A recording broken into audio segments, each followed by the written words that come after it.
আচ্ছা হাবিব, আল্লাহর রাসূলরে কি কখনো ফিতনায় ফেলার চেষ্টা করেছিল ওই সময়ের লোকেরা? জায়েদ, আল্লাহ রসুলকে শুধু ফিতনায় ফেলার জন্য না, তাকে আল্লাহর নামের প্রতি মিথ্যা রটানোর জন্য, আল্লাহর ওহির প্রতি মিথ্যা রটানোর জন্য অনেকভাবে চেষ্টা করেছিল। আর আল্লাহ পাক যদি আল্লাহর রসুলকে অবিচল না রাখতেন, তাহলে হয়তোবা তাদের কথার দিকে কিছুটা ঝুঁকে পড়তেন। আচ্ছা, যাই হোক, আমরা কোরআনের আয়াত থেকে দেখি ইনশাআল্লাহ।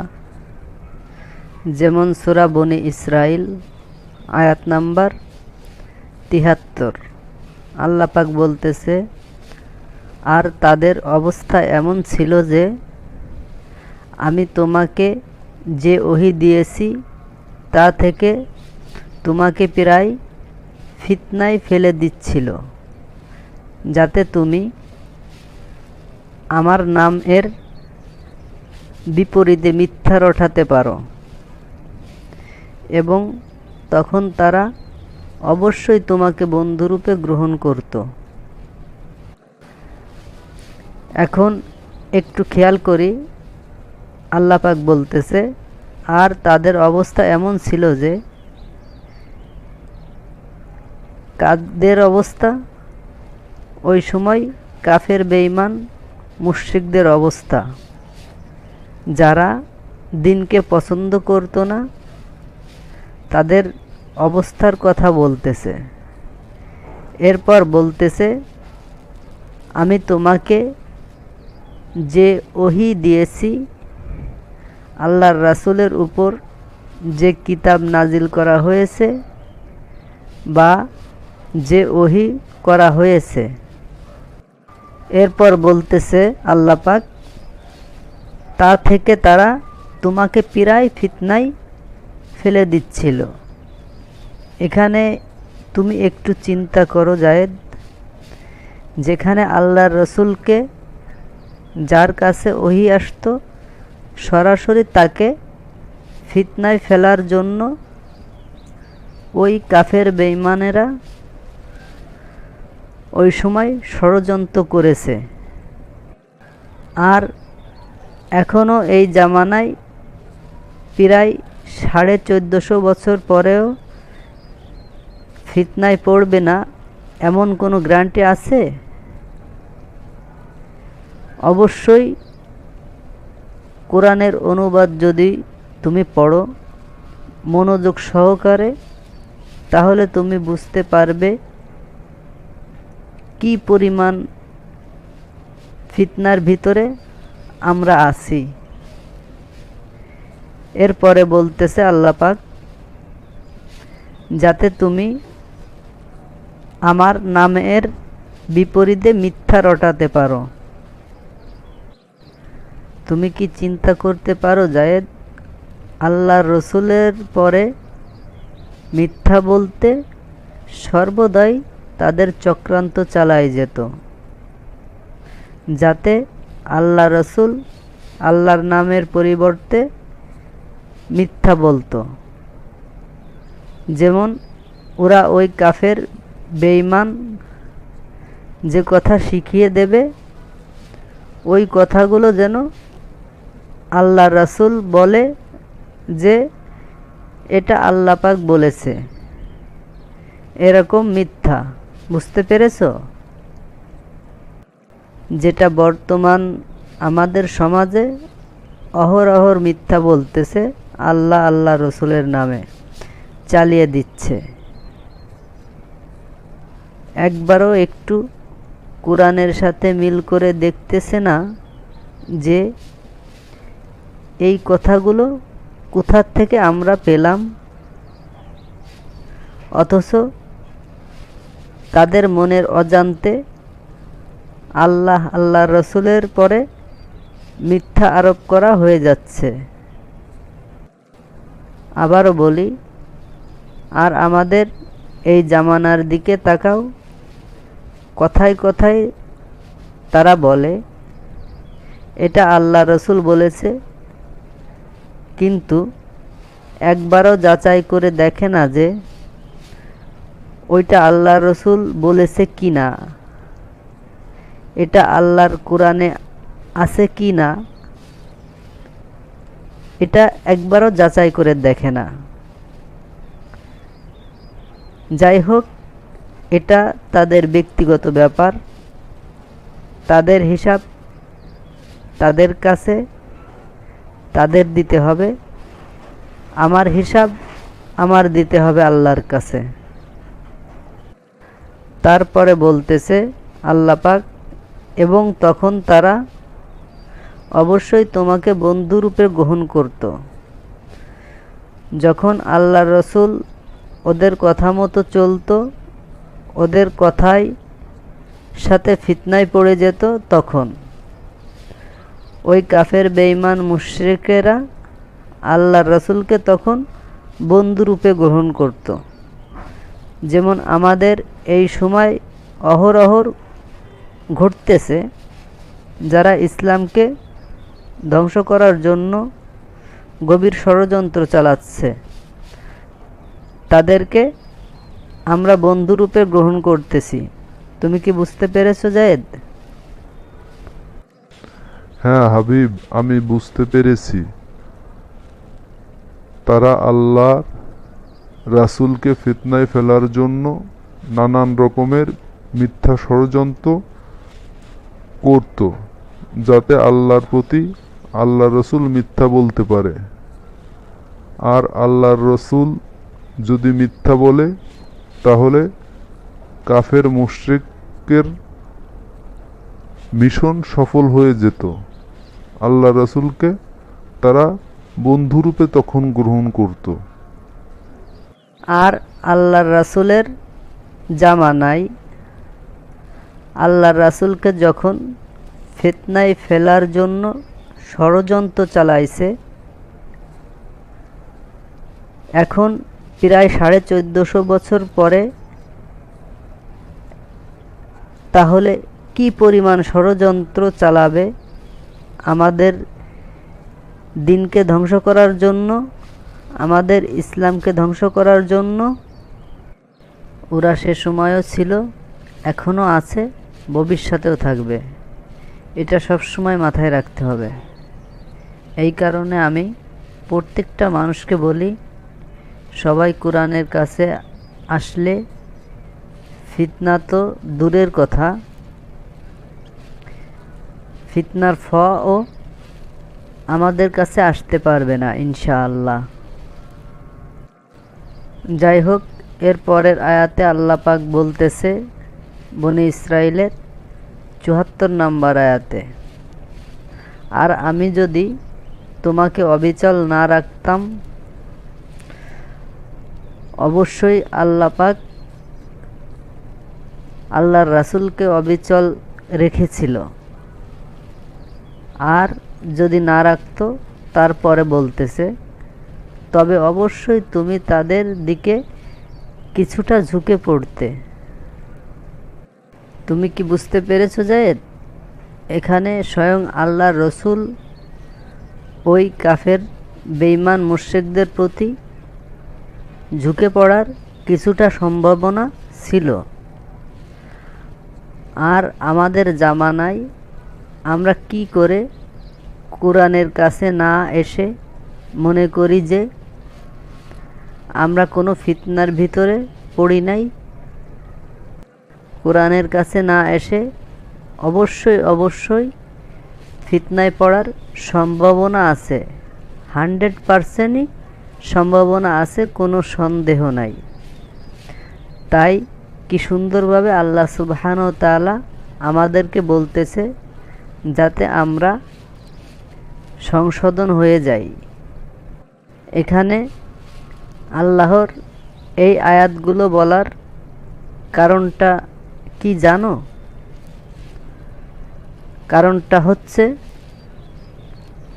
আমরা যেন এই আয়াতের থেকে শিক্ষা গ্রহণ করে আমরা যেন ফিতনায় না পড়ি, আমরা যেন আল্লাহর ওহী বা কোরআনের প্রতি অবিচল থাকি। এখানে মূলত এই উপদেশটা দেওয়ার জন্য এই আয়াতগুলো নাজিল করেছে। বুঝতে পেরেছো জায়েদ? হাবিব, আমি বুঝতে পেরেছি।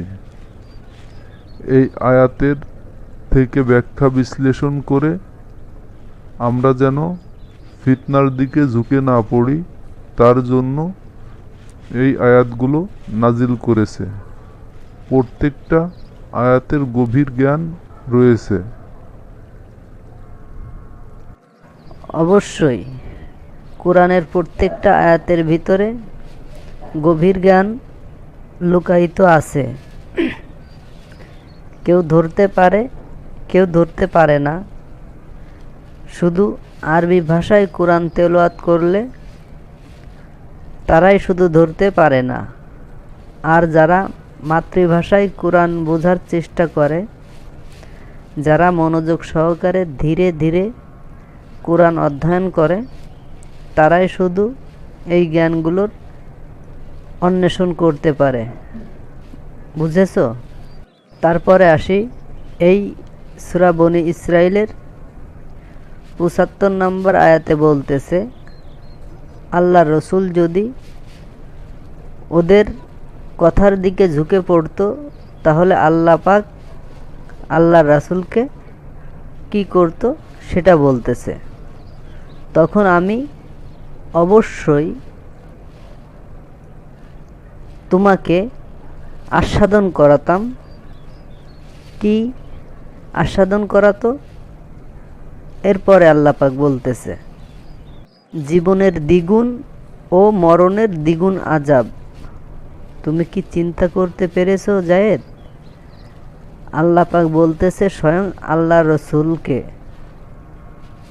উনি যদি কাফের বেঈমানদের কথাগুলো শুনতো তাহলে জীবনের দ্বিগুণ আযাব তাকে দিত, মরণের পরও দ্বিগুণ আযাব আল্লাহ রসুলকে আল্লাহ পাক দিত। আল্লাহু আকবার।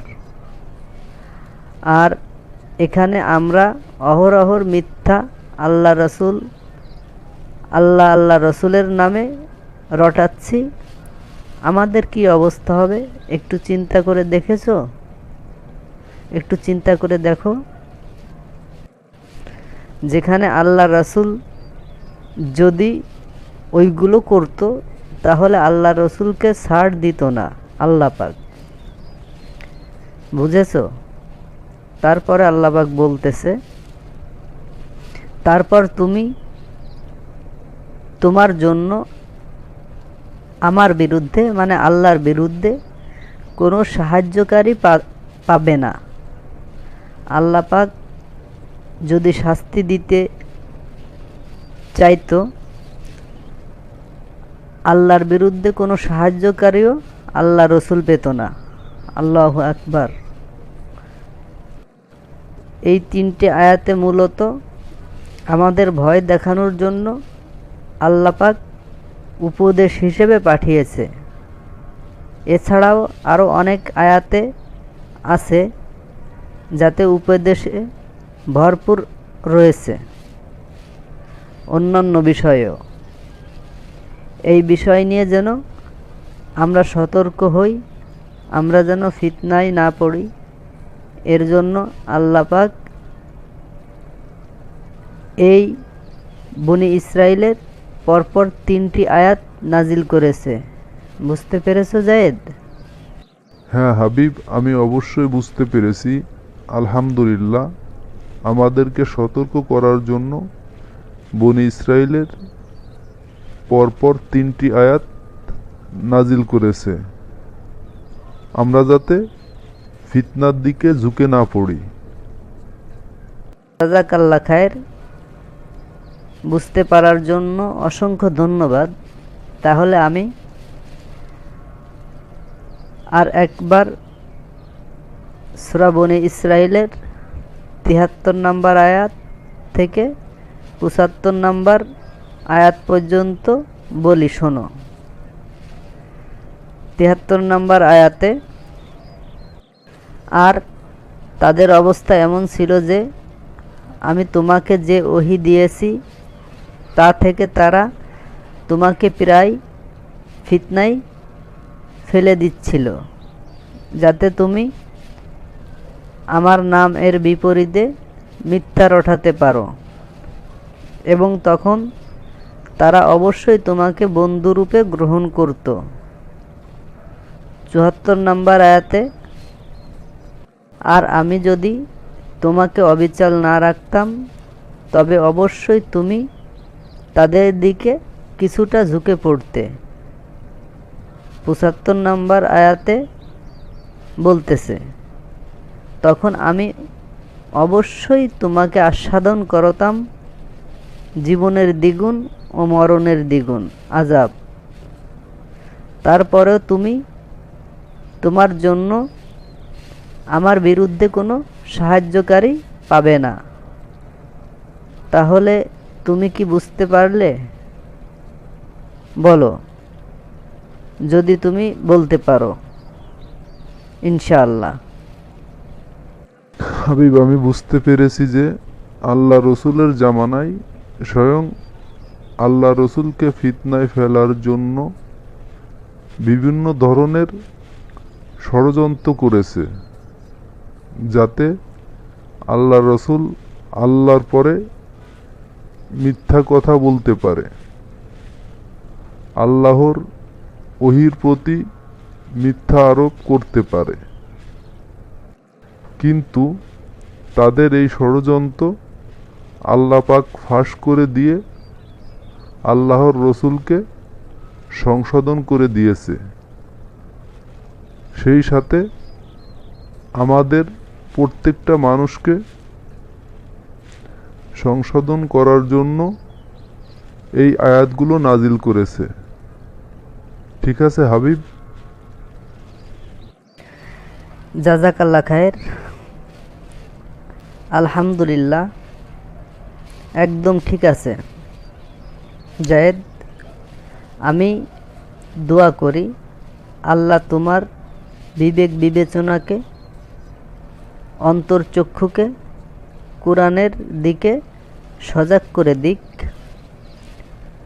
তোমার এই বুঝ, এই চিন্তা ভাবনা আল্লাহর কোরআন বোঝার জন্য অনেক বেশি সাহায্য করবে ইনশাআল্লাহ। তুমি এভাবে কোরআন অধ্যয়ন করতে থাকো। আশা করা যায় আল্লাহ সুবহানাহু ওয়া তাআলার ইচ্ছায় আমার থেকে অনেক সুন্দর বুঝতে পারবে বা মানুষের সামনে বলতে পারবে ইনশাআল্লাহ। আর আমিও চাই প্রত্যেকটা মানুষ আমার থেকে অনেক অনেক গুণ বেশি জ্ঞান অর্জন করুক এই কোরআন থেকে। যাই হোক, আজকে অনেক কথাবার্তা হলো। আল্লাহ বাঁচিয়ে রাখলে আগামীকাল কোনো এক বিষয় নিয়ে কথা হবে ইনশাআল্লাহ। তোমার উপর শান্তি বর্ষিত হোক। আল্লাহ তোমার মঙ্গল করুক। আল্লাহ তোমার চিন্তা ভাবনাকে তার কোরআনের দিকে ধাপিত করুক। জাযাকাল্লাহ খায়ের। আল্লাহ তোমার মঙ্গল করুক, তোমার উপর আল্লাহর শান্তি বর্ষণ করুক, তোমাকে, আমাকে, আমাদেরকে নেককারদের অন্তর্ভুক্ত করুক।